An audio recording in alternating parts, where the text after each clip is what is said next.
Congress senior నాయకుడు D Srinivas కు CM Revanth Reddy నివాళులర్పించారు. నిజామాబాద్ జిల్లా ఇందూరులోని డిఎస్ నివాసానికి వెళ్లిన ఆయన కుటుంబ సభ్యులను పరామర్శించారు. వారికి తన ప్రగాఢ సానుభూతి తెలియజేశారు. డిఎస్ రాష్ట్ర ఏర్పాటుకు ఎంతగానో కృషి చేశారని, కాంగ్రెస్ పార్టీలో ఆయన కీలక పాత్ర పోషించారని సీఎం రేవంత్ రెడ్డి తెలిపారు.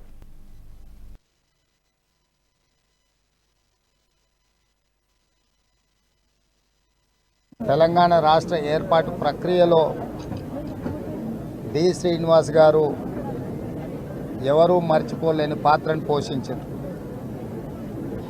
డి శ్రీనివాస్ గారి ప్రత్యేక చొరవ వల్ల 2004 సంవత్సరంలో వారు ఆనాడు ఉమ్మడి రాష్ట్ర పిసిసి అధ్యక్షుడిగా శ్రీమతి సోనియా గాంధీ గారికి తెలంగాణ రాష్ట్ర ఏర్పాటు అవసరాన్ని వారు గుర్తు చేయడం, వారి చొరవ వల్ల 2004లో కరీంనగర్లో శ్రీమతి సోనియా గాంధీ గారు తెలంగాణ రాష్ట్ర ఏర్పాటును ఆమోదించి తెలంగాణ 4 కోట్ల ప్రజలకు మాట ఇవ్వడం జరిగింది.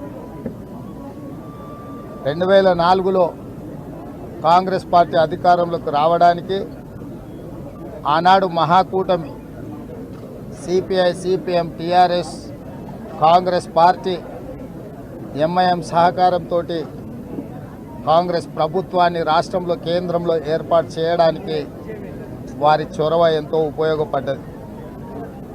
వారి యొక్క ఆలోచన విధానము, సమన్వయాన్ని దృష్టిలో పెట్టుకొని 2009లో ఎన్నికల సందర్భంగా మళ్ళీ శ్రీమతి సోనియా గాంధీ గారు ఆనాడు ఉమ్మడి రాష్ట్రంలో కాంగ్రెస్ పార్టీని అధికారంలోకి తేవాలి అని అంటే పెద్దలు డి శ్రీనివాస్ గారిని మళ్ళొకసారి పిసిసి అధ్యక్షుడిగా ఆనాడు శ్రీమతి సోనియా గాంధీ గారు నియమించడం జరిగింది. అంటే డి శ్రీనివాస్ గారి యొక్క పనితనము, వారి చొరవ, శ్రీమతి సోనియా గాంధీ గారికి వారికి ఉన్న అనుబంధము మనందరము గుర్తించి, అదేవిధంగా డి శ్రీనివాస్ గారు మధ్యలో కొన్ని అనివార్య పరిస్థితుల్లో పార్టీకి దూరమైన సెంట్రల్ హాల్లో డి శ్రీనివాస్ గారు ఎదురుపడితే శ్రీమతి సోనియా గాంధీ గారు, ఎందుకంటే నేనే ప్రత్యేక సాక్షిని, సీను హవారియు అని డి శ్రీనివాస్ గారిని పలకరియడం జరిగింది.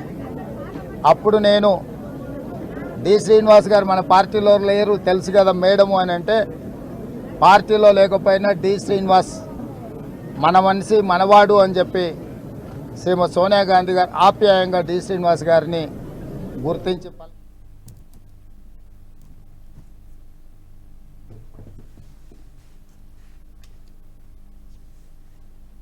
ఈ వీడియో మీకు నచ్చినట్టయితే లైక్ చేయండి, 10 మందికి షేర్ చేయండి. అలాగే కామెంట్ల రూపంలో మీ అభిప్రాయాలను మాతో పంచుకోండి. Nationalist hub group of channels ను సబ్స్క్రైబ్ చేసుకుని తెలుగునాట జాతీయవాద జర్నలిజాన్ని ప్రోత్సహించండి. ఈ వీడియో కింద ఉన్న బెల్ ఐకాన్ పై క్లిక్ చేయడం మర్చిపోవద్దు.